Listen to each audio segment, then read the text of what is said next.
It was an ordinary Tuesday morning in Columbus, Ohio, and the city had woken up the way it always did in late October, reluctantly, under a sky the color of old dishwater, with a wind that cut through jackets and reminded everyone that winter wasn't asking permission this year. The maple trees lining Broad Street had already surrendered most of their leaves, and what remained clung to the branches with the desperate grip of something that knows it's almost over. Commuters hunched their shoulders and moved fast. Coffee shop lines stretched out the door. Nobody lingered. Nobody looked up. It was, in every measurable way, an unremarkable morning in an unremarkable week, the kind that slides past without leaving a fingerprint on your memory. Inside the Frank J. Battisti Federal Courthouse, the day had begun even earlier than usual. The building itself had a way of making people feel small, all marble floors and vaulted ceilings, and the particular echo of footsteps that reminded you this was a place where consequences lived. Security guards ran IDs with practiced boredom. Attorneys in expensive shoes click-clacked through the lobby dragging wheeled briefcases stuffed with folders nobody would ever fully read. Paralegals clutched cardboard coffee cups and whispered to each other in the corridor. Court reporters tested their equipment. A custodian pushed a mop across the lobby floor in long, slow arcs, leaving behind the faint smell of industrial cleaner that would linger in the air all day. Courtroom 7 was on the third floor, and by 8:45 in the morning it was already filling up. This was a civil fraud case, United States v. Hargrove Financial Group, the kind of case that was enormously important to the people directly involved and completely invisible to everyone else. It involved wire fraud, falsified investment records, and somewhere in the neighborhood of $4 million that had been quietly redirected into places it was never supposed to go. The attorneys on both sides were experienced, well compensated, and thoroughly prepared. The kind of people who had spent months building arguments so carefully constructed that dismantling them would take weeks. There were exhibits. There were expert witnesses. There were binders, so many binders, organized with color-coded tabs and cross-referenced footnotes. Judge Harold Bennett had presided over Courtroom 7 for 11 of his 31 years on the federal bench, and the room had shaped itself around his personality, the way a river shapes itself around stone. He was 64 years old, trim, with silver hair kept short and reading glasses he wore pushed down his nose when he wanted to look at something closely, and completely up when he wanted to look at someone sternly. He had a reputation that preceded him through every law firm in the district, fair, sharp, and absolutely intolerant of wasted time. Attorneys who appeared before Judge Bennett prepared thoroughly, spoke concisely, and did not try to be clever. He had once held a lawyer in contempt for using a PowerPoint presentation he considered unnecessarily theatrical. The story was legend. The gallery that morning held roughly 30 people, a mixture of witnesses waiting to be called, family members of the defendant, 2 junior reporters from local outlets who had drawn the short straw on assignment that week, and a scattering of law students from Ohio State who were there for course credit and were already questioning their career choices. The benches were hard wood, polished to a dull shine, and the acoustics of the room meant that even a whisper carried farther than intended. People had learned to breathe quietly in Courtroom 7. At the defense table, Gerald Hargrove, 61, silver-haired, wearing a suit that cost more than most people's monthly rent, sat with the practiced stillness of a man who had been coached extensively on how to appear calm. His lead attorney, Margaret Voss, was flipping through a legal pad with the focused energy of someone who had not slept more than 5 hours in the past 3 nights, and was running entirely on caffeine and professional obligation. At the prosecution table, Assistant U.S. Attorney Dennis Farrell was organizing exhibits with the quiet confidence of someone who believed, genuinely, that he had already won. He just had to wait for the formality of the proceedings to catch up with that fact. In the far corner of the courtroom, positioned near the side wall beside the door that led to the jury deliberation room, Officer Daniel Marsh sat in a straight-back chair with the stillness that came from years of training. He was 38 years old, broad-shouldered, with the kind of face that looked like it had seen enough to stop being surprised by most things. His K9 partner, Rex, a 4-year-old German shepherd with a coal-black saddle and amber eyes, sat at perfect attention beside him.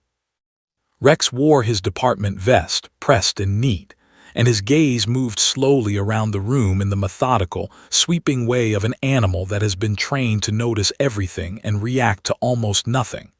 To everyone in that courtroom, they were simply part of the furniture. Background: professional, reliable, unremarkable. Nobody in that room was thinking about what was about to happen. Why would they? The morning had a script. The attorneys would argue. The judge would rule on objections. The court reporter would transcribe. The jury would listen with varying degrees of comprehension. The day would proceed along its carefully plotted course and eventually reach its conclusion, and people would go home and eat dinner, and the world would continue turning at its standard rate. That was the plan. The plan did not account for the heavy wooden doors at the back of the courtroom, swinging open at 9:03 in the morning to admit a woman in a gray coat carrying a leather tote bag over one shoulder. And beside her, hand wrapped firmly in hers, a 3-year-old girl in a bright yellow raincoat who stepped into that serious, solemn, carefully ordered room and looked around with the wide, unguarded curiosity of someone who had absolutely no idea that she was supposed to be invisible. Lily Patterson took in the high ceilings and the wood paneling and the serious faces and the American flag standing in the corner, and none of it interested her particularly. She looked at the jury box. She looked at the big desk where the judge sat. She looked at the attorneys with their towers of binders. And then, across the length of that courtroom, her eyes found Rex. Everything else stopped mattering. Her small body went still. Her chin lifted. And her arm, slow, certain, without a single tremor of hesitation, rose until her finger pointed directly across the room at a police dog who had no idea that his life was about to quietly, gently, begin to change. Nobody in courtroom 7 had arrived that morning expecting to feel anything. Not the judge, not the jury, not the attorneys with their color-coded binders and their carefully constructed arguments. But the morning had other plans, and it had sent them in a yellow raincoat.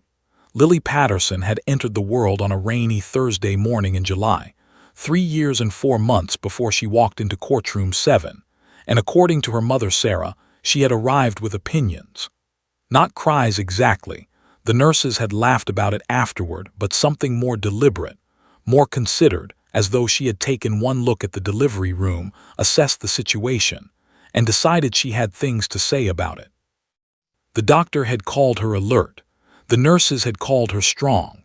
Sarah, exhausted and overwhelmed and more in love than she had ever been in her life, had looked into her daughter's dark brown eyes for the first time and thought, with absolute certainty, "This one is going to make me work for it." She had not been wrong.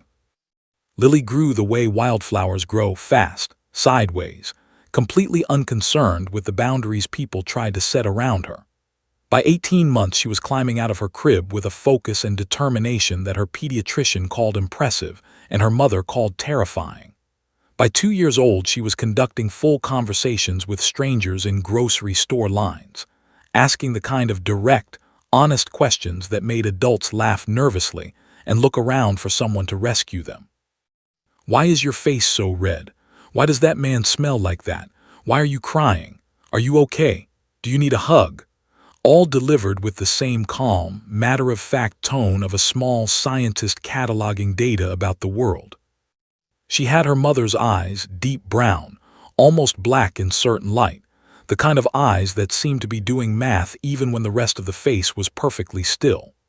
She had her late grandfather's chin, stubborn and square, a chin that her grandmother said meant she would never back down from anything worth standing up for.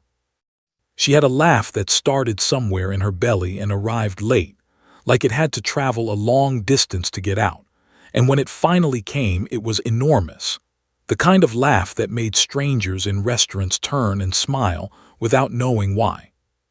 And she had Bun. Bun was a stuffed rabbit of indeterminate original color, Once white, probably, though those days were long behind him.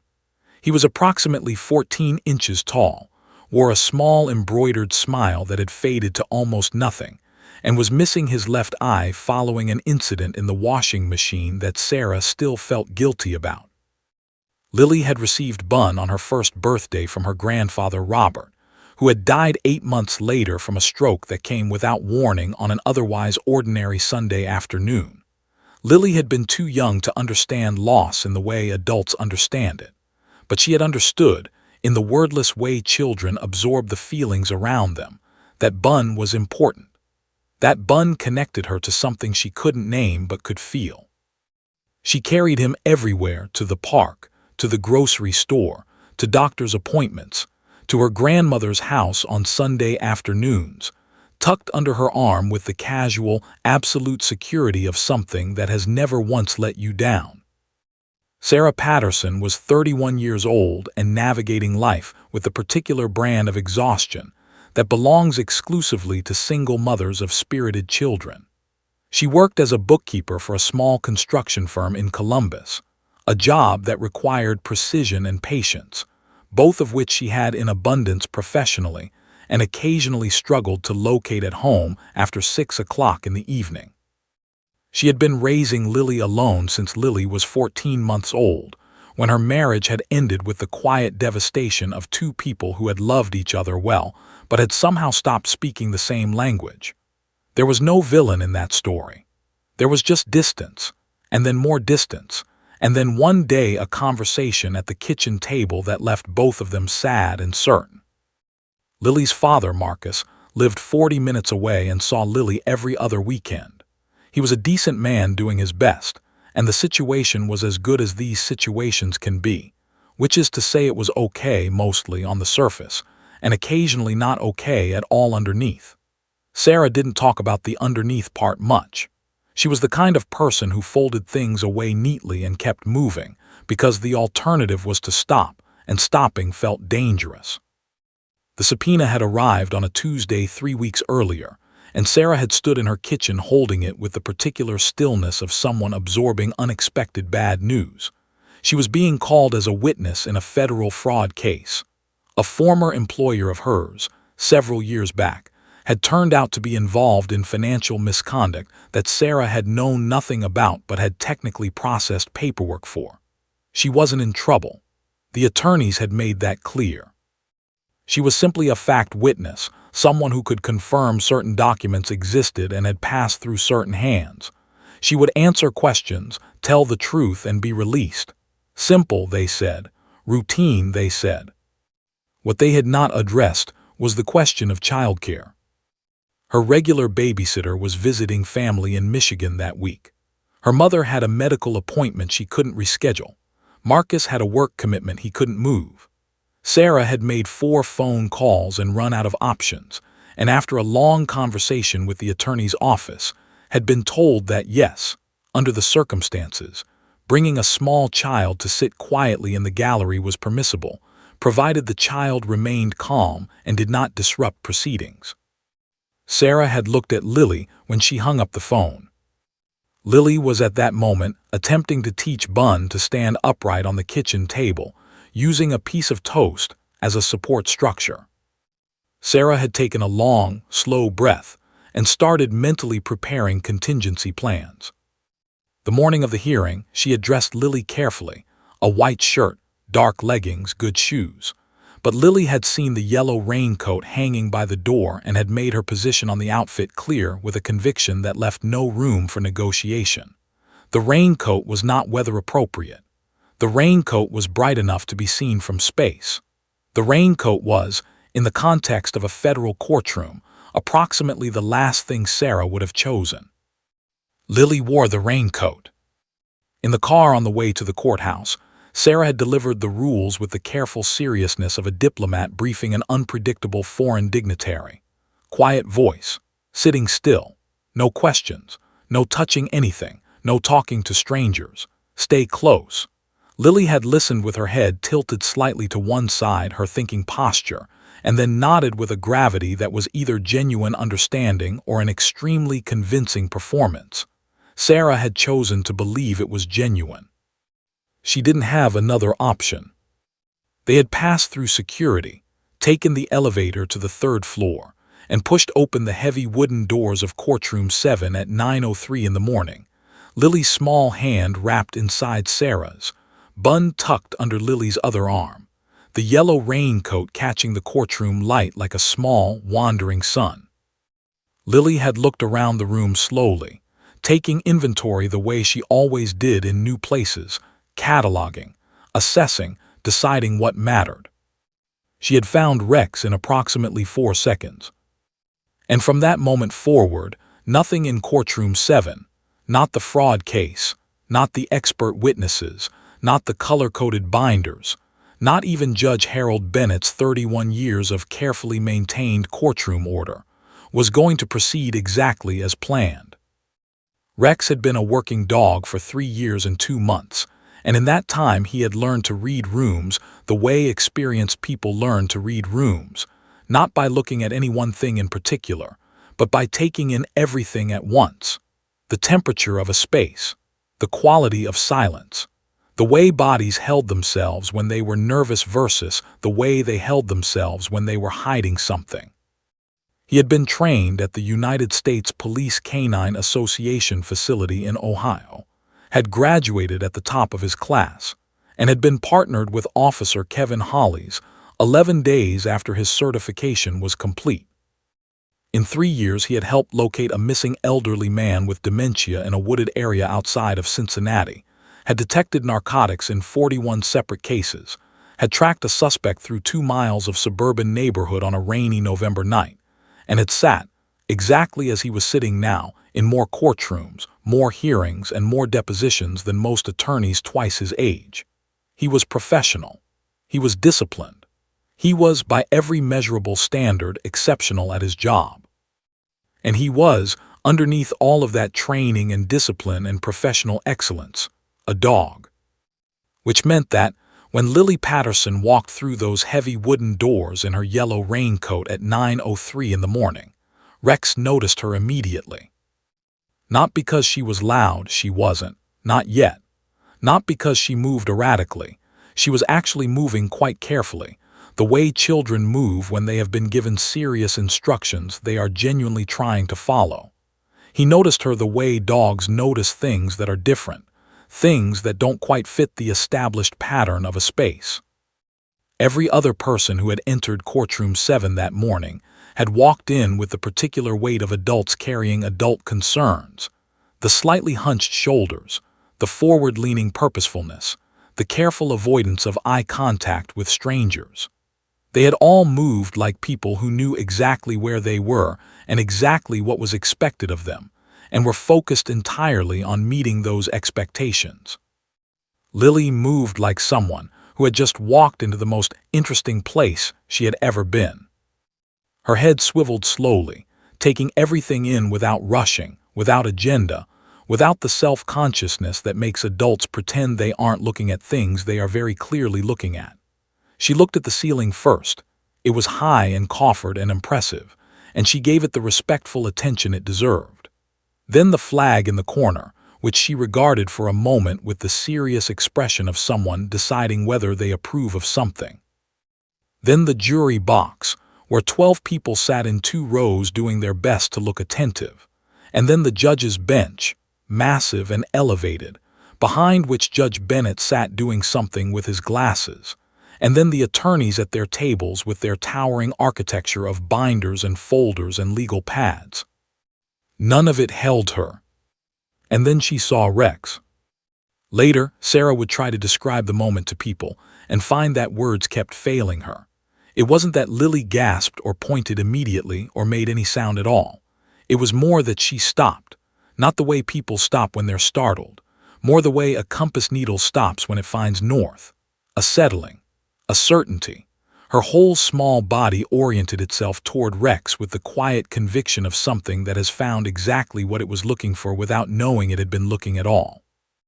Rex was sitting in perfect attention posture, spine straight, chest forward, paws aligned, amber eyes moving in their slow, professional sweep of the room. He wore his department vest, black with gold lettering that read K9 unit on both sides, and it fit him with the neat precision of an animal who had been measured for it exactly. He was objectively an impressive physical specimen, broad across the shoulders, deep in the chest, with the kind of dense, purposeful musculature that speaks of both power and control. His coat was the classic German shepherd pattern, the black saddle across his back, the rich tan on his legs and face, the darker shading around his muzzle that gave him an expression of perpetual, thoughtful seriousness. He was, to Lily Patterson, the most magnificent thing she had ever seen in her entire 3 years and 4 months of being alive. Her arm came up slowly, not with the sudden, jabbing energy of a child pointing at something exciting the way children usually point at things, look, but with a slower, more deliberate movement, like the arm of someone identifying something they have always known was there.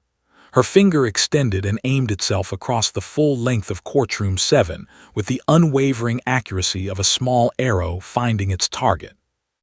Sarah felt it before she saw it, the slight shift in Lily's weight, the change in the quality of her stillness, because Lily had 2 kinds of stillness, and Sarah had learned to tell them apart.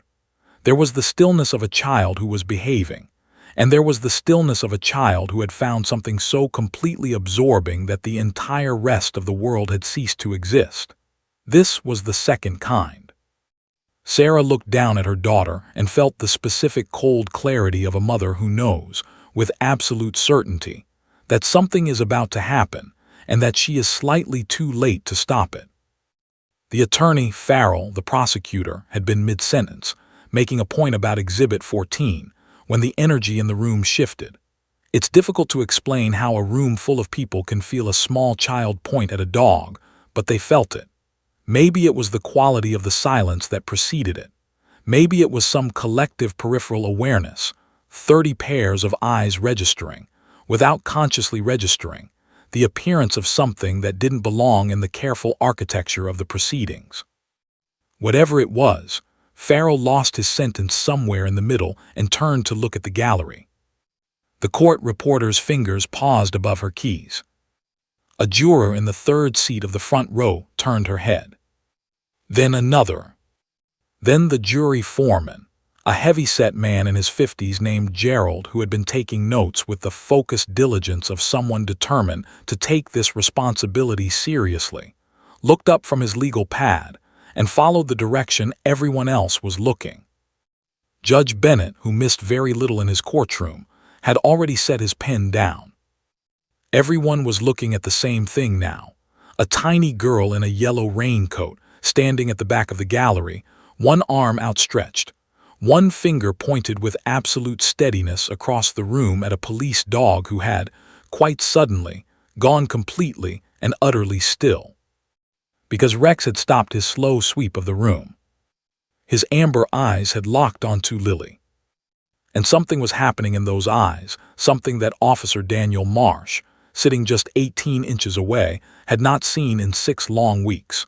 Something that looked almost terrifyingly like recognition, not the recognition of a person or a place, something deeper, the recognition of being seen truly, completely, honestly seen, by someone who had no reason to look and every reason to look away and had looked anyway.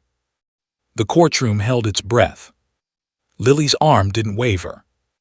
And then, in a voice that was clear and small, and carried to every corner of that silent room as easily as a stone, dropped into still water sends rings to every shore. She spoke. There is a specific kind of silence that falls over a room when something true is said out loud, not argued, not presented, not carefully constructed from evidence and precedent and years of legal training. Just said, plainly and directly, the way only people who haven't yet learned to be careful with the truth can say things. It is a silence that is different from the silence of shock, different from the silence of confusion, different even from the silence of grief. It is the silence of recognition. The silence of 30 people in a room simultaneously realizing that a 3-year-old girl in a yellow raincoat has just said the thing that all of them, in their various professional capacities, had completely failed to notice, or had noticed and filed away under categories that felt more manageable: tired, distracted, adjusting, fine. He said 2 words. That was all. No preamble, no qualification, no please or excuse me or sorry to interrupt your federal fraud proceedings, but just 2 words, landing in the middle of courtroom 7 with the quiet, devastating accuracy of something that doesn't need volume to have weight. Lily said them the way she said everything, with complete, uncomplicated certainty, the way children speak before the world teaches them that the truth sometimes needs to be softened before it can be delivered to adults who aren't always ready to receive it straight. For approximately 3 full seconds, nobody moved. The attorney Dennis Farrell stood at the podium with his hand still raised in the middle of a gesture he had completely forgotten the purpose of, his mouth slightly open, his train of thought not just derailed but entirely gone, vanished as though it had never existed. He would later tell his wife that evening that in 22 years of practicing law, he had never once lost a sentence mid-delivery, and that a 3-year-old had managed it without even trying, which he found both humbling and, honestly, a little impressive. Margaret Voss, the defense attorney, had been writing something on her legal pad, a note about the next witness, precise and purposeful, and her pen had simply stopped, not lifted, stopped mid-letter, leaving a small ink trail that curved off to the right like a question mark that hadn't decided what it was asking yet. She stared at the back of the gallery. Then she looked at Rex. Then she looked back at Lily. And something passed across her face that the law students in the back row would later debate among themselves.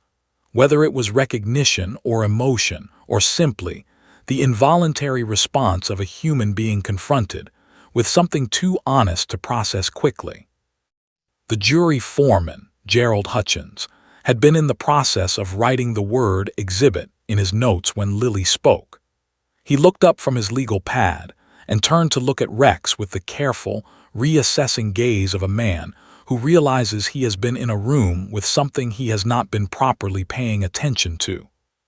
He studied the dog for a long moment, the set of Rex's shoulders, the quality of his stillness, the amber eyes that were locked with such unblinking focus on a small girl 30 feet away. And then Gerald Hutchins, 54 years old, retired electrician, grandfather of 3, did something he had not done in a very long time. His eyes filled with tears. He didn't let them fall, but they were there undeniably, catching the fluorescent light of courtroom 7 and refusing to be argued away.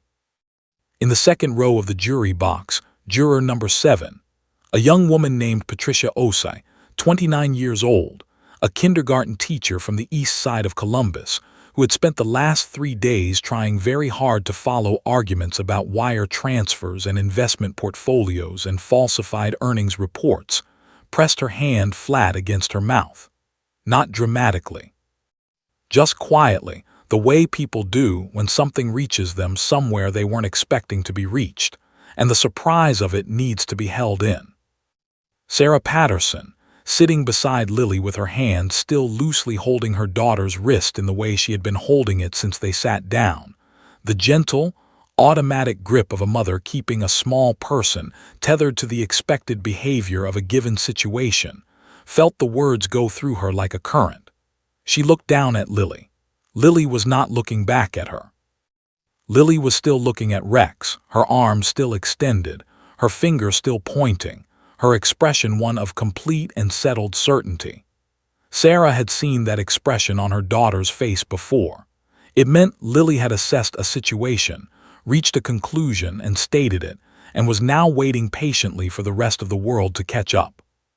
Sarah felt her throat tight, in a way she hadn't anticipated when she'd gotten dressed that morning, and chosen sensible shoes for a routine day of fact-witness testimony.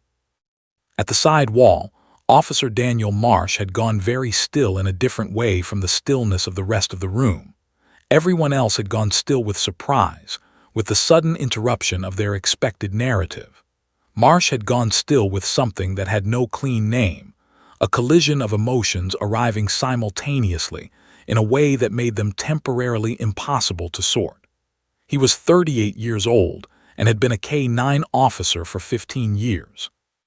He had worked with 3 dogs over that time, and he understood, in the way that handlers understand things about their partners that can't be fully explained to people who haven't lived it, that the relationship between a working dog and the person who works with them is not a professional arrangement wearing the costume of affection.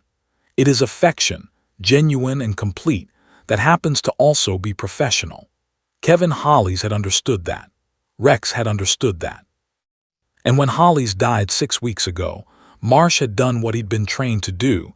He had shown up, done the work, kept the unit functioning, while simultaneously carrying the weight of his own grief and the far heavier, more helpless weight of watching his partner carry grief that Marsh could do nothing to ease. He looked down at Rex now, the way he had looked down at him 100 times in the past 6 weeks, searching for signs of improvement, measuring the distance between where Rex was and where Rex used to be, running the quiet, private calculation of a person responsible for someone else's well-being who isn't entirely sure they're doing enough. Rex was not looking at him. Rex was looking at Lily. And Marsh saw it, the thing that had been missing, the thing he had been looking for in food bowls and response times and tail movements and a dozen other small metrics of a dog's interior life. Rex's amber eyes, which had been carrying for 6 weeks the particular flatness of eyes that are doing their job while their owner is somewhere else entirely, were alive. Not dramatically, not suddenly, but unmistakably, undeniably alive. Present, here. Focused on this small girl with her outstretched arm and her absolute certainty, with an attention that was not the trained attention of a working dog scanning a room for threats. It was the attention of someone being spoken to. Marsh felt something shift in his chest, something that had been tight and heavy for 6 weeks moving slightly, like the first reluctant movement of ice in an early spring thaw. He pressed his lips together. He looked at the ceiling for a moment. He looked back down. Rex's tail had moved. Just once, small, barely there, the tail equivalent of a whisper rather than a declaration. But it had moved. In 6 weeks of careful, hopeful observation, Marsh had not seen Rex's tail move once. Not for food, not for familiar colleagues, not for morning roll call in the parking lot where Hollis used to ruffle his ears and call him a ridiculous animal in a tone of complete adoration. For Lily it moved. Judge Harold Bennett had been on the bench for 31 years, and he had developed over those decades a finely calibrated internal instrument for distinguishing between moments that required immediate intervention and moments that required something rarer and more difficult. The willingness to simply be still and let something happen. He sat behind his bench with his glasses in his hand and looked at this little girl in her yellow raincoat, and at the police dog looking back at her, and at the 30 people between them who had all, in their various ways, stopped being anywhere other than exactly here. He did not reach for his gavel. The room stayed exactly where it was, suspended, breathing carefully, balanced on the edge of 2 words that a child had spoken without effort or intention or any awareness whatsoever of what they had just cracked open. He said, 2 words. The truest thing said in courtroom 7 all day. 6 weeks earlier, on a Wednesday morning in mid-September, the sun had come up over Columbus the way it does in early fall, gold and unhurried, casting long shadows across the K-9 training facility on the east side of the city, where Officer Kevin Hollis arrived every morning at 6:45, same as always, same as he had for the past 11 years. He was 42 years old, medium height, with the kind of build that suggested he had once been an athlete, and had maintained enough of the discipline to keep most of it. He had a wide, easy smile that his colleagues described as the kind of smile that made you feel like you'd said something genuinely funny even when you hadn't, and dark eyes that were quick and warm and missed very little. He had been a police officer for 16 years, a K-9 handler for the last 8, and in that time he had worked with 2 dogs, a Belgian Malinois named Scout, who had retired to live with Hollis's mother in Dayton, and Rex, whom he had received as a 19-month-old candidate, and had spent the following 3 years turning into the finest working dog in the department. The relationship between Kevin Hollis and Rex was the kind that forms when two individuals spend more waking hours together than they spend with anyone else in their lives, and when the nature of that time together involves genuine mutual reliance, not the comfortable, optional reliance of people who choose each other's company, but the operational, sometimes life-or-death reliance of partners who depend on each other's judgment in situations that do not allow for error.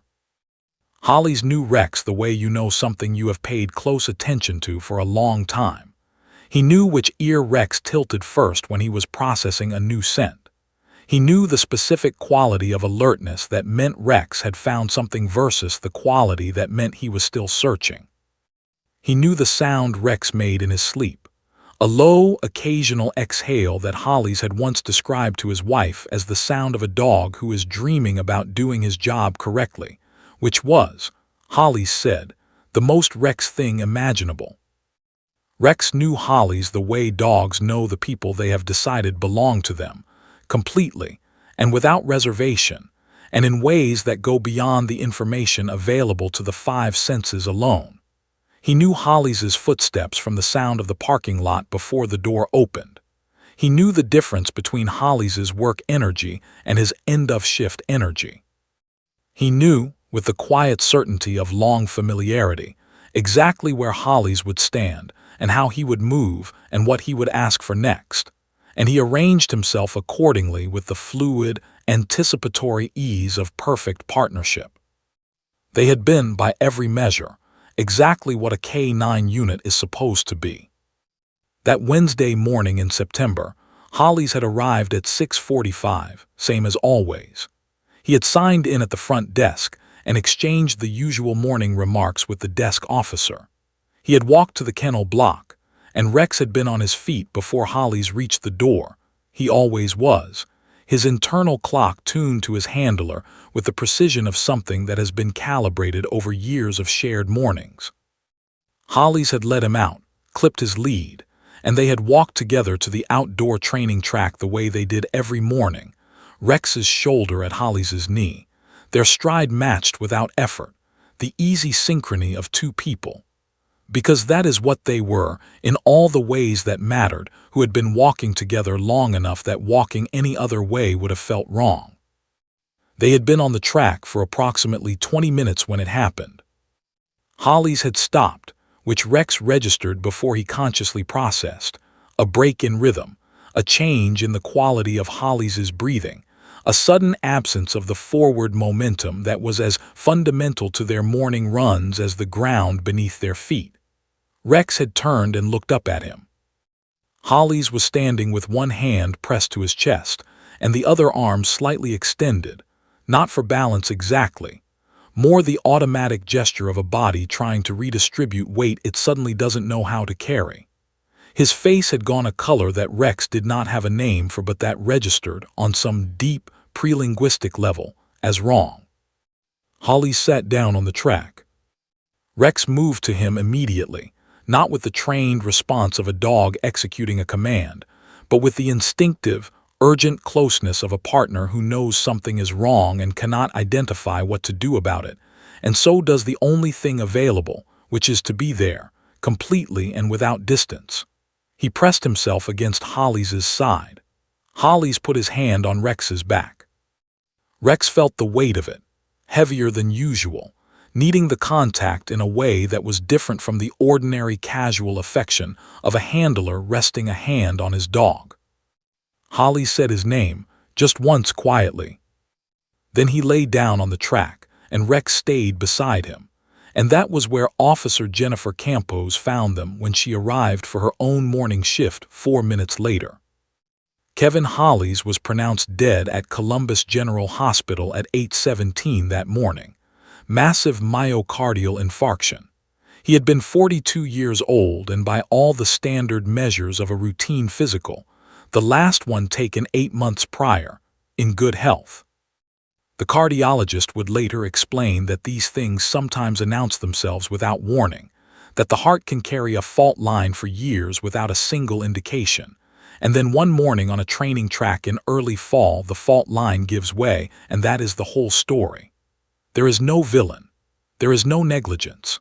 There is only the brutal, impersonal randomness of a body that runs exactly as it should until, one day, it doesn't. The department handled the notification with the care and precision that these things are handled, with a colleagues informed, family contacted, procedures followed. A grief counselor was brought in for the officers who had been closest to Hollis, which was most of them, because Hollis was the kind of person who made closeness easy.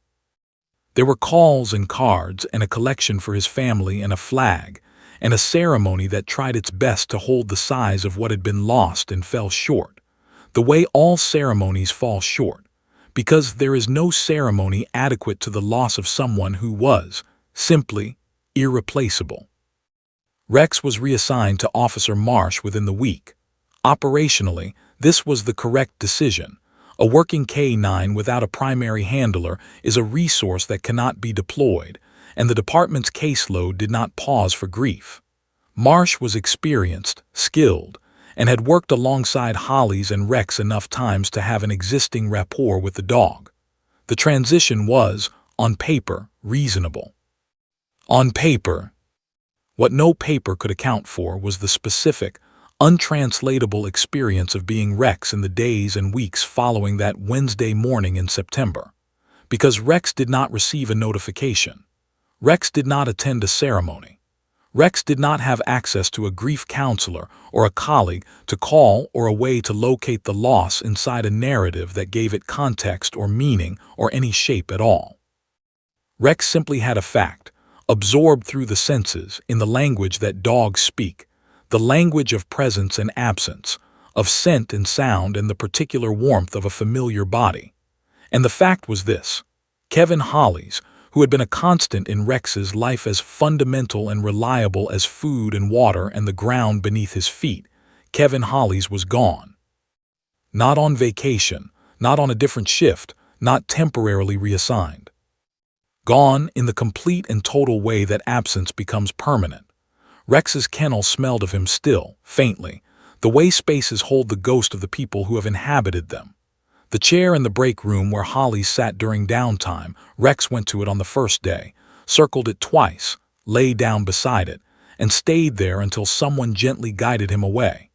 He ate, because eating is biological and the body insists regardless of the interior weather. But he ate the way people eat when food has lost its taste, mechanically, without pleasure, because the alternative is not eating, and that is a decision the body refuses to make. He worked because work was what he knew, and the structure of it was something to move through when moving through something is the only available option. He sat in courtrooms and scanned parking lots and ran tracks, and responded to commands with the professional reliability that 3 years of training had built into him as thoroughly as bone. But Officer Marsh, watching him carefully every day, could see the difference. Could feel it in the quality of Rex's attention, which was present but not invested. The difference between a dog doing his job and a dog who is doing his job while simultaneously waiting for something that isn't coming back. The veterinarian had used the word depression. It was, she said, well documented in working dogs who lose their primary handlers. A genuine grief response that manifested in appetite changes, reduced social engagement, and a measurable decrease in the kind of enthusiastic responsiveness that distinguished a dog who was thriving from a dog who was functioning. She had recommendations: increased exercise, enrichment activities, patience, time. All of which Marsh was providing, diligently, carefully, with the quiet dedication of a man who understood that he could not fix this, but could refuse to stop trying. But 6 weeks in, the needle had barely moved. Until a Tuesday morning in late October, in a courthouse on Broad Street, when a 3-year-old girl in a yellow raincoat walked through a heavy wooden door and looked across a room full of adults and their important concerns, and saw, in approximately 4 seconds, without training or context or any information whatsoever beyond what was directly in front of her. Exactly what 6 weeks of careful professional observation had documented in charts and behavioral assessments and veterinary reports. She saw a sad dog. And she said so. Judge Harold Bennett had seen a great many things in 31 years on the federal bench. He had presided over cases that made national headlines and cases that deserved to, but never did.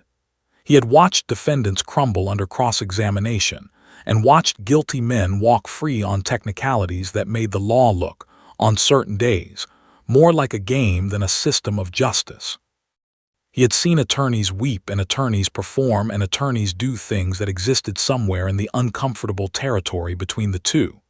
He had watched families fall apart in his courtroom, not dramatically, not with the cinematic intensity of television legal dramas, but quietly, incrementally, in the way that real devastation actually happens, which is slowly and then all at once and with very little warning.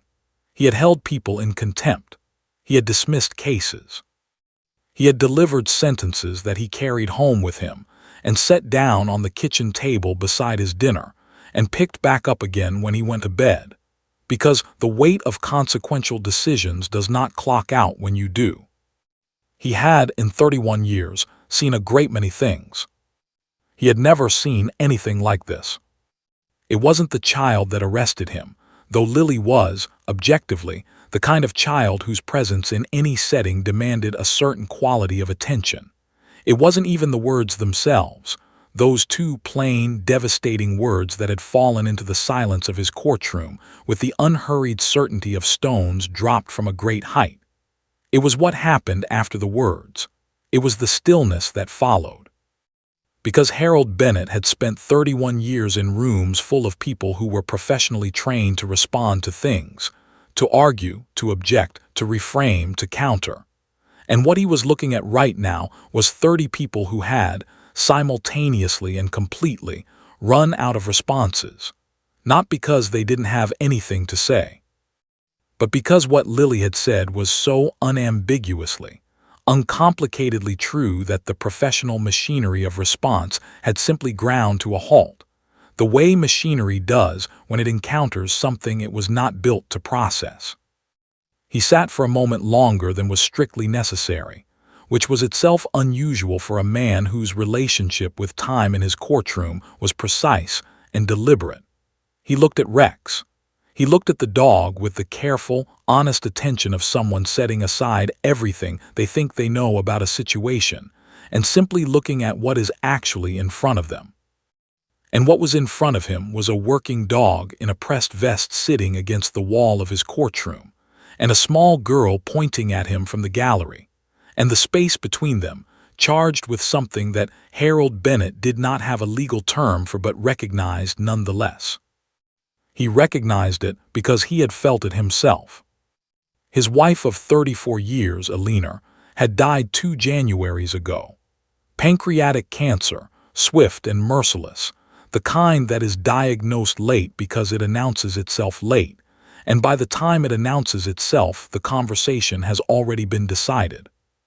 He had taken 3 weeks of bereavement leave, the first extended leave he had taken in his career, and then he had come back to courtroom 7 because coming back was the only thing he knew how to do that felt like forward motion rather than drowning. He had been, by external observation, fine. He had functioned. He had presided. He had been thorough and fair and precise, which is what the job required, and he had given the job what it required. What nobody had said to him, in all the careful professional sympathy of the weeks following Eleanor's death, was what Lily had just said to Rex in 2 plain words, not because people hadn't cared, but because adults, on the whole, are careful with the truth when the truth is sad. They wrap it. They soften it. They approach it sideways through euphemism and implication because directness feels unkind when what is true is also painful. It takes a child, someone who has not yet learned that the truth sometimes needs to be cushioned before it can be delivered, to say the plain thing plainly. He's sad. Harold Bennett set his glasses down on the bench with a care that was slightly more deliberate than the action required. Then he looked out at his courtroom, at the frozen attorneys, the quietly undone jury, the court reporter with her hands suspended above her keys, the gallery of witnesses and observers and law students who were all, every one of them, looking not at him, but at the small girl in the yellow raincoat who had just said the truest thing in the room. He made a decision. It was not a decision he could have explained in legal terms, which was unusual for a man whose entire professional life had been conducted in legal terms. He could not have cited precedent for it, because there was no precedent. He could not have written it into an order, because it did not belong in an order. It belonged in the category of things that are simply right, not legally right, not procedurally right, but right in the older, simpler, more fundamental way that precedes all procedure and underlies all law, which is the way of one human being recognizing the humanity of another and choosing to honor it. He reached forward and pressed the small button on his bench that signaled a recess. Then he did something that caused the court reporter to later tell her husband that, in 14 years of transcribing federal proceedings, she had never once seen anything like it, and that she was fairly certain she had witnessed something she would be telling people about for the rest of her life. Judge Harold Bennett stood up from behind his bench. He stepped around it, and he walked down into his courtroom.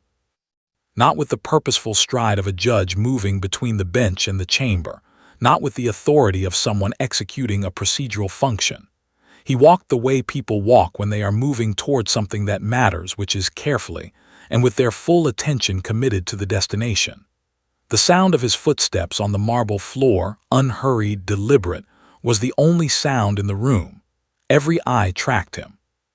The attorneys looked at each other with the slightly panicked expression of people trying to locate the appropriate response to a situation their training had not prepared them for, and coming up empty.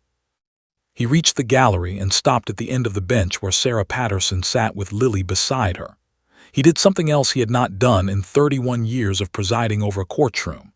He crouched down, bringing himself to eye level with a 3-year-old, his black robe pooling slightly on the floor around him, his silver hair catching the fluorescent light, his reading glasses folded in his hand. He looked at Lily. Lily looked back at him with the calm, assessing gaze of someone who has been looked at by adults their entire life and has developed a reliable internal system for determining which ones are worth her attention. She apparently decided he was. She did not look away. Bennett spoke quietly enough that only the first 2 rows of the gallery could hear him, though the room was so completely silent that it carried further than he intended. He asked her, with a seriousness that treated her as an equal rather than a curiosity, whether she would like to go and say hello to the dog. He asked it the way you ask a person a real question, not the way adults often ask children questions, with the answer already decided and the question merely a formality. He asked it and waited, genuinely, for her answer. Lily looked at her mother. Sarah Patterson was not, by nature, a woman who cried in public. She was practical and self-contained, and she had learned, over 3 years of solo parenting, to keep her emotional responses measured and internal, because there was rarely anyone available to hand her a tissue, and someone always needed to be the person holding things together.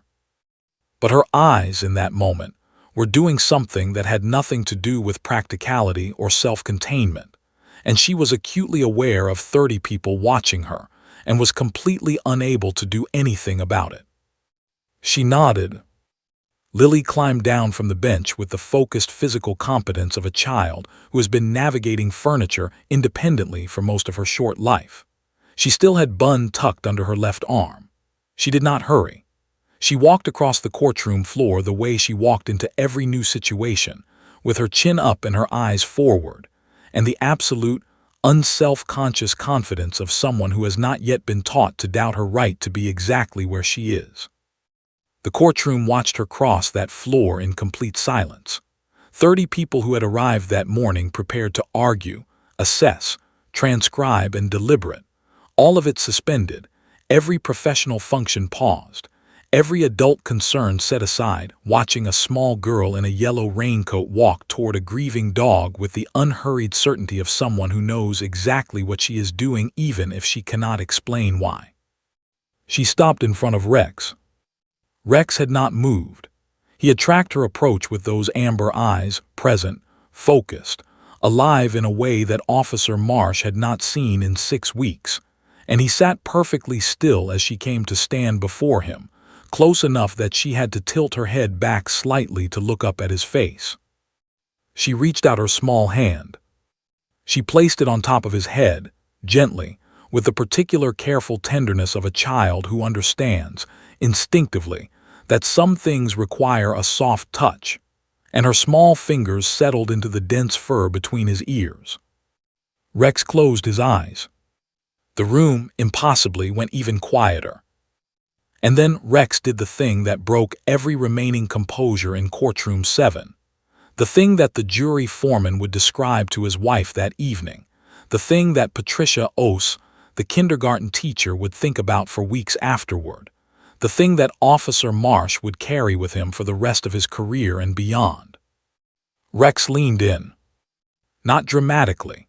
Not with the sudden, overwhelming enthusiasm of a dog greeting someone beloved. Slowly, incrementally, with the exhausted, grateful, finally quality of something that has been holding itself upright through sheer discipline for a very long time, and has just, in this moment, been given permission to let some of that weight go. He leaned his great head into Lily's small hand. And he exhaled, long, slow, deep, a breath that seemed to come from somewhere much further down than his lungs. In the second row of the gallery, a law student from Ohio State named Michael Torres, who had come to Courtroom 7 that morning for course credit and had been mildly resentful about it, put his pen down on his legal pad and did not pick it up again for a very long time. He wasn't taking notes anymore. Nobody was. The recess lasted 14 minutes. Later, when people who had been present in Courtroom 7 that morning tried to reconstruct the timeline of events, the way people always try to reconstruct the timelines of moments that matter, as though arranging the sequence correctly will somehow explain the feeling, 14 minutes was the number that came up consistently. 14 minutes between the moment Judge Bennett pressed the recess button and the moment he walked back up to his bench, settled his robe, replaced his glasses, and called the proceedings back to order with a quiet, unhurried authority that suggested nothing particularly unusual had occurred, while simultaneously radiating the particular quality of a person who knows that something has occurred that will not be easily categorized or forgotten. In those 14 minutes, the courtroom did something it had not done at any point in the preceding 2.5 hours of testimony and legal argument. It breathed, not collectively, not dramatically, just the individual, private breathing of 30 people who had been holding something without realizing it, and had been unexpectedly given permission to set it down for a moment. Attorneys stepped away from their tables and stood by the windows. Jurors leaned toward each other and spoke in low voices, not about the case. The court reporter stepped outside into the corridor and stood there for a moment with her eyes closed and her face tilted slightly upward, the way people stand when they need air and a moment of privacy and the combination of the two. Officer Daniel Marsh stayed exactly where he was. He stayed because Rex was still leaning into Lily's hand, and Marsh was not going to be the one to end that. He sat in his chair with his forearms resting on his knees and watched his partner with the focused, careful attention of a person monitoring something precious and fragile. The way you watch a sleeping child, or a fire you've been trying to coax from damp wood, or any small, significant thing that you are afraid to look away from in case looking away is what ends it. Lily had not moved either. She stood in front of Rex with her hand on his head and her weight shifted slightly forward on her toes, the physical posture of complete, absorbed attention, and she was talking to him. Quietly, in the unhurried, conversational tone she used for Bun and for her grandmother's cat, and for the birds she addressed through the kitchen window on weekend mornings. Marsh couldn't hear everything she said. He caught fragments, something about being okay, something about outside, something about a ball delivered with the earnest, practical kindness of someone offering what comfort they have available, which in Lily's case was simple words and a warm hand and the uncomplicated willingness to be present without requiring anything in return. Rex's tail moved 3 times in those 14 minutes. Marsh counted. Sarah Patterson sat on the gallery bench and watched her daughter and the police dog and the officer watching them both, and felt something happening in her chest that she couldn't have named cleanly, but that had something to do with the specific ache of watching your child be, without effort or instruction, exactly the person you hoped they were becoming. She had spent 3 years worrying about the things she wasn't giving Lily: the stability of 2 parents, a bigger house, more time, more patience on the evenings when she was tired in the deep-down way that single parenthood tires you. She sat in courtroom 7 and watched Lily stand before a grieving dog with her small hand steady and her voice gentle, and she thought, she is going to be okay. Not just fine. Okay. The real kind. When the recess ended and Sarah gently collected Lily from Rex's side, Lily going willingly but looking back twice, the second time raising her hand in a small, solemn wave that Rex watched until she was back on the bench, the proceedings resumed. Testimony was given. Arguments were made. Objections were raised and ruled on. The machinery of the law reassembled itself and moved forward with the implacable momentum that is, perhaps, its most essential quality. The refusal to stop. The insistence on continuing. The way it keeps moving through and past things because keeping moving through and past things is, ultimately, what justice requires. But something in the room had shifted and did not shift back. It was in the way the jury listened, with a quality of presence that had not been there before the recess, as though Lily had accidentally calibrated something in them. It was in the way Judge Bennett presided, with his usual precision, but with something additional underneath it, something warmer and less armored, like a window opened in a room that had been closed too long. It was in the way Officer Marsh sat for the remainder of that morning, with Rex's lead held loosely in his hand, and his posture slightly less braced than it had been, and Rex beside him sitting not with the flat, professional stillness of the weeks prior, but with the kind of stillness that is different, the stillness of a dog who is tired, genuinely and honestly tired, in the way that feels like the beginning of rest rather than the continuation of endurance.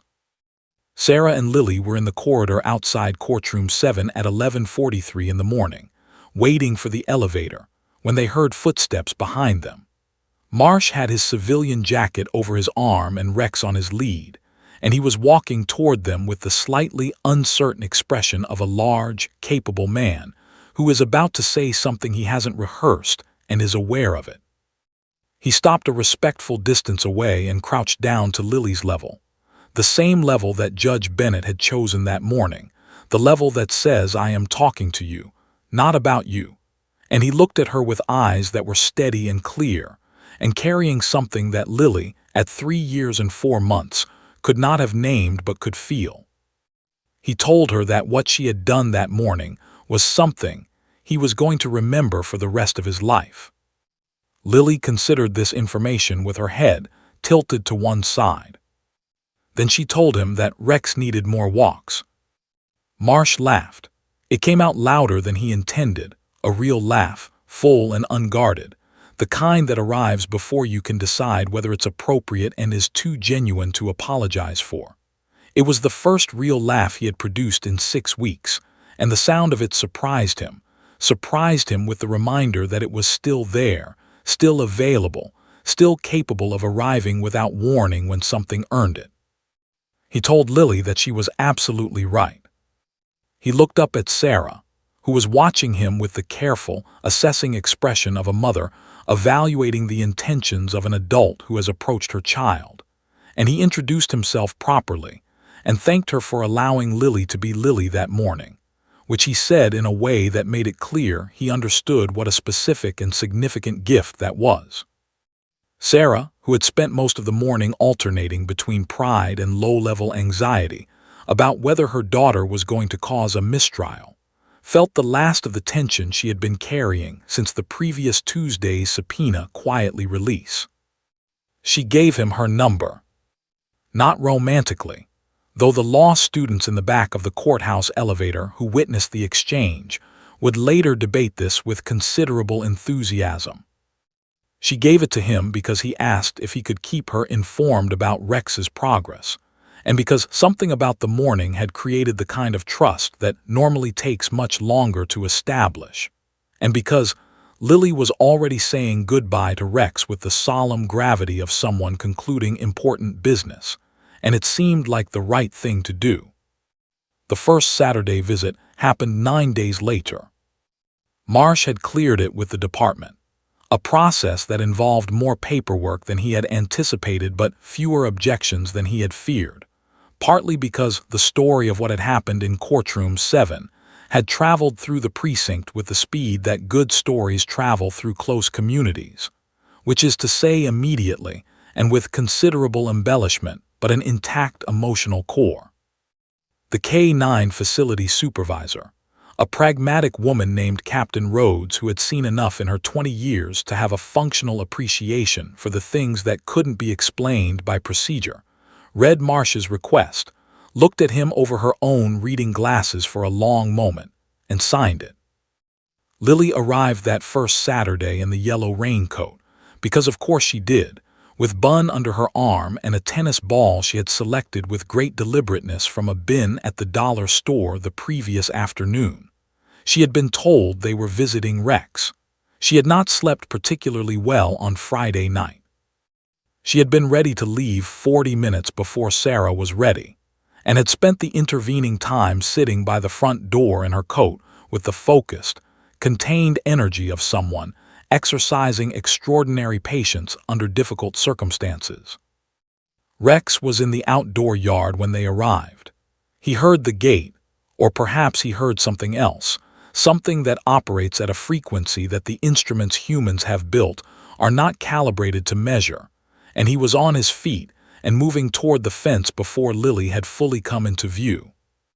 And when she did come into view, yellow raincoat bright against the gray October morning, tennis ball held up in one small hand like an offering, his tail began to move in a way that it had not moved in 6 weeks. Not once, not tentatively. Back and forth, with the full-bodied, uncomplicated joy of a dog who has remembered what joy feels like and is not holding any of it back. Captain Rhodes, watching from the facility window with her coffee cup halfway to her mouth, said nothing for a long moment. Then she said quietly to no one in particular, "Well, there he is." The officers who gathered at the fence that first Saturday, drawn by the story, by curiosity, by the particular human pull toward things that are healing in visible, uncomplicated ways, stood and watched Lily throw the tennis ball with the wild, full-body imprecision of a 3-year-old, and watched Rex chase it with an enthusiasm that was slightly too fast and slightly too committed for the size of the yard, sending himself skidding on the grass in a way that made Lily shriek with delight. They watched and they felt something that working people in difficult jobs feel rarely and value enormously: the uncomplicated, reliable goodness of a thing that is simply right. Rex ate his full bowl of food that evening for the first time in 6 weeks. Marsh stood in the kennel doorway and watched him eat, and did not try to do anything about the fact that his vision had gone slightly blurry, because there was nobody watching and he had earned it, and some moments do not need to be held together. They just need to be felt. There is a particular kind of wisdom that arrives in the world fully formed and then, over the course of a lifetime, gets slowly educated out of existence. It does not announce itself. It carries no credentials. It has not been peer-reviewed or professionally validated or tested against established benchmarks of cognitive development. It simply exists, clean and whole and unencumbered, in the years before the world begins the long, patient work of teaching a person to be careful. Careful with their words, careful with their observations, careful with the things they say out loud in rooms full of adults who have very important business to conduct, and did not budget time in the proceedings for plain truth delivered without apology. Lily Patterson had not yet been educated out of it. She was 4 years old by the time the story of Courtroom 7 began to travel, first through the Columbus Police Department, then through the local news, then outward in the way that certain stories travel in the age of the internet, not because they are sensational or scandalous or constructed for maximum engagement, but because they are true in the particular way that very few stories manage to be true, which is to say they are true not just in their facts but in their feeling. A child saw a sad dog. She said so. A room full of adults stopped. A dog began to heel. The story fit on the back of a napkin, and it contained, in that small space, something that a great many people recognized without being able to immediately articulate what they recognized, which is usually the sign of a story that is touching something real. The Columbus Dispatch ran it first, a short piece on page 7 of the local section, written by one of the 2 junior reporters who had been in the courtroom that morning, and had initially considered the assignment a professional disappointment. She filed it at 11 o'clock at night, not because her editor had asked for it. Her editor had asked for 800 words on the fraud case, but because she had sat with her notes for 3 hours after getting home and found that she could not write about the fraud case without writing about the girl and the dog first, and eventually decided that the girl and the dog were the story and the fraud case was the background. Her editor, to his credit, agreed. The piece ran with a single photograph, Rex and Lily in the outdoor yard of the K9 facility, nose to nose, her yellow raincoat a small bright flag against the gray morning sky. That was taken by the facility's administrative assistant on that first Saturday visit, and had the unposed, accidental perfection of images that are captured by people who are not trying to capture an image, but simply cannot help themselves. The photograph was shared 40,000 times in the first 48 hours. Officer Marsh received calls from 3 national news outlets, 2 podcast producers, and a children's book author in Portland, who said she had been waiting her entire career for a story exactly like this one. He referred them all to the department's communications office, which handled them with the measured professionalism of people who were privately delighted but publicly composed. He gave one interview to the Dispatch reporter who had broken the story because he felt he owed her that, and in it, he said 2 things that were subsequently quoted in nearly every piece that followed. The first was about Rex. He said that what Lily had done in that courtroom was not a miracle, and not magic and not mysterious. It was just honesty, pure, direct, unfiltered honesty, delivered by someone who had not yet learned to mistake politeness for kindness or silence for tact. He said that Rex had not needed extraordinary intervention or specialized treatment. He had needed someone to see him clearly and say so, and a 3-year-old had done what a building full of trained professionals had not managed, which was to make him feel, simply and completely seen. The second thing Marsh said was about Kevin Hollies. He said that he thought about Kevin every day, and that he believed, in the way that people who have lost someone believe things that they cannot prove and would not try to, that Kevin would have loved Lily Patterson absolutely. That Kevin, who had possessed the same quality of direct, uncomplicated warmth that Lily had, who had never learned or never chosen to be careful with his affection in the way that some people are careful with things they're afraid of losing. Kevin would have gotten down on the ground in that yard and thrown that tennis ball until his arm gave out. Marsh said this clearly and without embarrassment, and then he was quiet for a moment, and the reporter was wise enough not to fill the silence. Rex was recertified for active duty 8 weeks after that first Saturday visit. His behavioral assessments came back strong, appetite normalized, responsiveness elevated, engagement scores in the range that Captain Rhodes, reviewing them in her office, described to Marsh as not just recovered but exceptional. The department veterinarian, the same one who had documented the grief response 6 weeks earlier with the careful precision of someone who needed the record to reflect what she was seeing, wrote in her follow-up assessment a sentence that was not standard veterinary language but that she felt the situation warranted. She wrote, "This animal has remembered who he is. She left it in the report. Nobody asked her to remove it." He went on to serve 4 more years with Officer Marsh. 4 years that included 38 narcotics detections, 2 missing persons recoveries, and 1 incident in the spring of his 6th year of service that made the local news in a different way than Courtroom 7 had, but with an equal weight of significance. A 7-year-old boy had wandered away from a family camping trip in Hocking Hills State Park on a Saturday afternoon in April. And by the time the call came and the temperature had dropped, and the light was going, and the woods were the kind of dense and unmarked that absorbs a small person completely.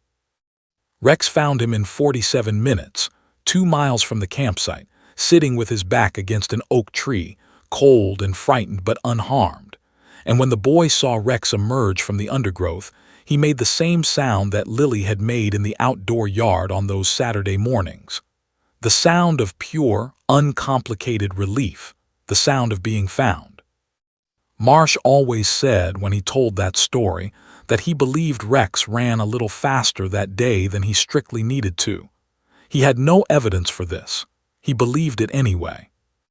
Lily turned 5 the July after Courtroom 7, and her mother threw her a birthday party in the backyard of their house on the east side of Columbus, with a yellow cake and yellow balloons, because Lily had been very clear about the color scheme.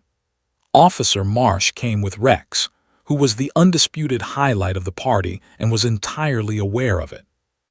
There is a photograph from that afternoon, taken by Sarah on her phone, slightly blurred, the light not quite right, of Lily sitting cross-legged on the grass with Rex's head in her lap, one hand resting on his ear, looking not at the camera but at something in the middle distance with an expression of complete and settled happiness. Marsh has a copy of it. It is not on his locker anymore. He had it framed and it hangs in his kitchen, because some things outgrow the locker stage. What Lily had seen in that courtroom, what she had named so plainly and delivered so directly into the careful, defended silence of a room full of adults, was not complicated. It was not the product of insight or analysis or any of the cognitive processes that adults apply to the project of understanding the world. It was simpler than that. It was the product of looking, openly and without agenda, at what was actually there, not what was supposed to be there, not what the setting suggested should be there, not what the professional context implied, but what was actually, plainly, honestly there. A sad dog. Adults, on the whole, are not good at this. Not because they lack the capacity is there, underneath everything in all of us, but because the years apply layers. Layers of assumption and expectation and professional context and social awareness, and the 1,000 small calibrations that living in the world among other people requires. We learn to read settings before we read the things within them. We learn to see what we expect to see. We learn to file the anomalies under headings that feel manageable, tired, distracted, adjusting, fine. Because anomalies are inconvenient and settings have schedules, and there is always important business being conducted that cannot be interrupted by plain truth. Lily had none of the layers yet. She walked into Courtroom 7 and she looked, and she saw, and she said what she saw, and in doing so she gave a grieving dog the only thing he had actually needed, which was to be met where he was rather than where everyone needed him to be. She gave it without knowing she was giving it. She gave it the way children give things, completely, instinctively, without calculation or reservation or any awareness that the giving is remarkable. She just told the truth. She was 3 years old, and she was carrying a one-eyed rabbit, and she was wearing a yellow raincoat that was not weather appropriate, and she walked into a federal courthouse on an unremarkable Tuesday morning in Columbus, Ohio, and she changed something. Not loudly, not dramatically, not in the way that change usually announces itself in the stories we tell, which is with conflict and resolution and a clear before and after. Quietly. The way the best changes happen gradually, and then all at once, and with the particular grace of something that was always possible, that was always right there waiting, that only needed one person willing to look clearly and speak plainly to set it into motion. Rex retired on a warm Friday afternoon in the early summer of his 8th year, with a ceremony in the department parking lot that was attended by 43 officers: Captain Rhodes, the department veterinarian, the dispatch reporter who had written the original story, and one 7-year-old girl in a yellow raincoat who had grown considerably since Courtroom 7 but had not, her mother noted with equal parts pride and exhaustion, grown any less direct. When the ceremony concluded and the speeches were done and the photographs were taken, Lily walked up to Rex, who was going home that afternoon to live with Officer Marsh permanently, in the house with the kitchen where the framed photograph hung. And she crouched down in front of him, the way Judge Bennett had once crouched down in front of her, at eye level, treating him as an equal. She said something to him. Marsh, standing close enough to hear, did not share what it was when people asked him later.